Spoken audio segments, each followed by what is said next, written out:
Hello, gorgeous souls. Welcome back to Love Is. If you are new around here, let me introduce myself. I am your host, Stacey Herrera. Today, we're digging into something juicy. I know I say that every episode, but all the episodes are juicy to me. But today, we're going to be exploring why we end up experiencing the same thing again and again. And I have talked about this in different ways in several different episodes. And so it is not that I'm repeating myself. Well, I guess I kind of am. But the reason that I keep bringing this up, because these are the things that keep showing up in our relationships, whether we realize it or not. So today we're going to talk about it a little bit differently than I have in the past. So I'm talking about partner changes and the settings change, but somehow we just keep dancing the same old dance. And if you've been with someone for years, maybe you might notice that you have the same fight on repeat. Maybe the scenery changes, you're wearing different outfits, but it's the same thing. I have had that experience too, so you are not alone. So there was a woman that I worked with a little while ago, and she had been dating this guy for about 6 months. And one day we're on a call and she's practically in tears. And she's like, Stacy, I swore I would not date another man who could not meet me emotionally. But here I am again, checking my phone every 5 minutes, wondering why he isn't texting me back. Does this sound familiar to you? Like, have you been there? Maybe not checking your cell phone, but just wondering why they aren't showing up. Literally, she could have been telling the story of my life because that's been my situation many, many times. But here's what's really going on: the anxious texting, the pulling away when things get too deep, the feeling like you need to walk on eggshells.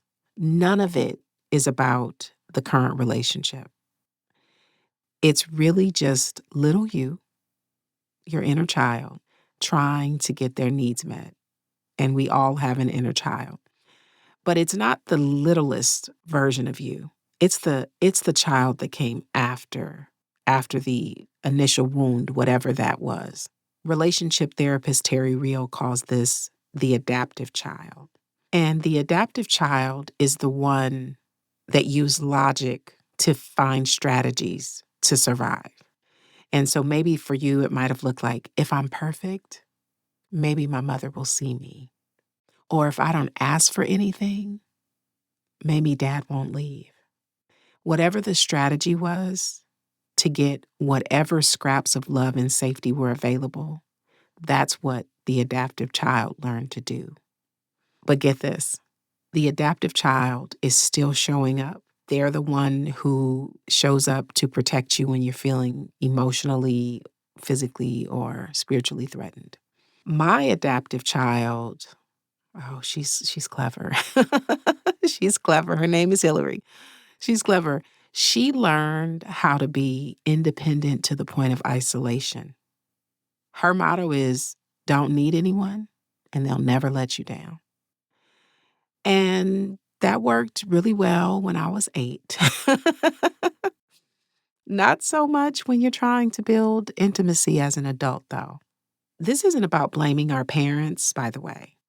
Nobody gets perfect parenting. Nobody gets perfect parenting. This is really about recognizing that our nervous systems got wired a certain way. And now they're playing the same song on repeat, even when the situation calls for a different tune.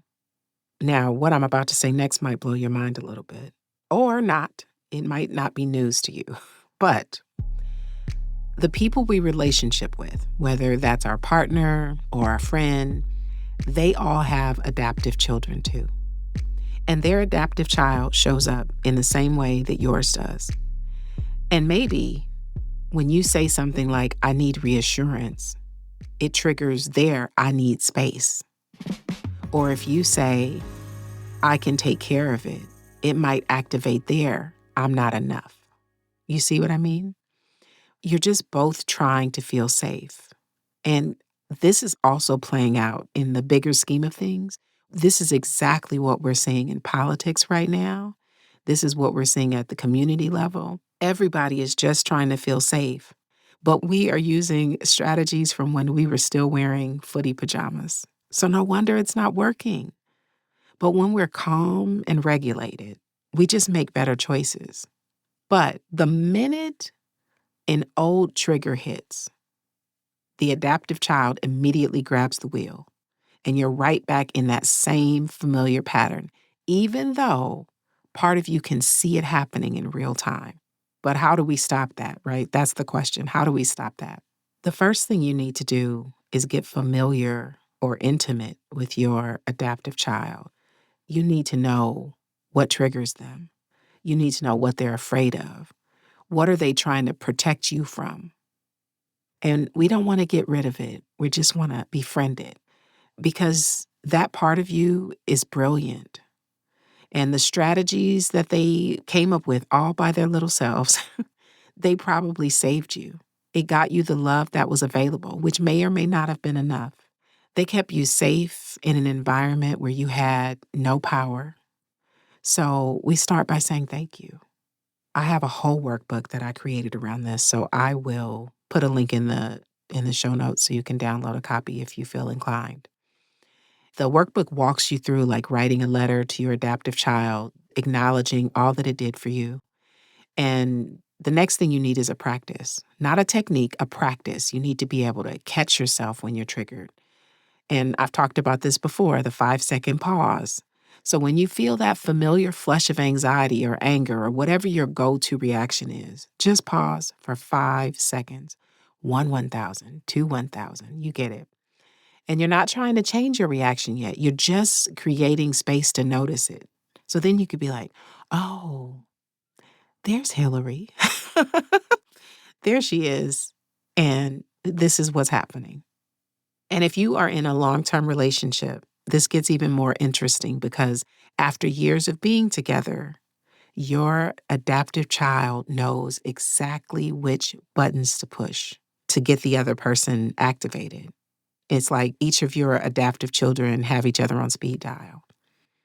But when you're in this season of midlife where there's so much change and evolution happening, it's a really beautiful opportunity because you've got this foundation if you're in a long-term relationship. And again, this doesn't have to be a romantic relationship. It could be that you've been friends with someone for a long time.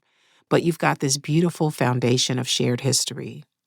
And that can actually make it safer to break these patterns. You could say like, hey, I think my 8-year-old self is picking a fight with your 10-year-old self right now. Can our adult selves talk instead?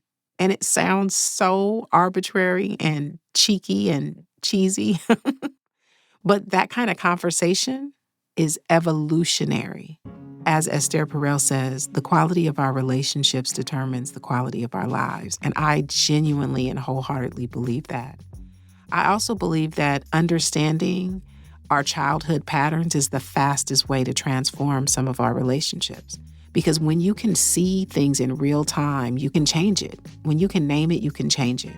You can bring your adult self into your relationships instead of letting that scared little kid run the show. My partner and I trigger each other all the time. Just last week, he said something to me, and Hillary was basically having a full-on tantrum. But instead of doing what she wanted me to do, which was basically stonewall him and give him the silent treatment for days on end, but instead, I took a 5-second pause and I put my hand on my own heart and I said to Hillary, inside of my own head, we're all right. We're all right. And you know what? That completely changed the conversation. So we were able to talk about what was really going on. We are really good at talking, but also our adaptive children are really good at showing up to conversation. And it's never perfect, and that's okay. We're not going for perfect here. So you don't need to worry about trying to get perfect at communication. You also don't need to find someone who is never going to trigger you because relationships are where we go to heal. This is about recognizing when you're dancing with the past instead of the person that's standing right in front of you. So this week, I invite you to get curious about your relationship patterns. What triggers your adaptive child? And what might be possible if you could respond from your wise adult self instead. Because love is recognizing that yesterday's strategies don't serve today's heart. And the most revolutionary thing you can do in any relationship is show up as your full, whole, lovable self. I would love to hear your thoughts on this. I'd love to hear about the childhood patterns that you notice showing up in your relationship. So feel free to send me an email or leave me a voice message. The links are in the show notes. And remember, your patterns made perfect sense given your history, but they do not have to determine your present or your future.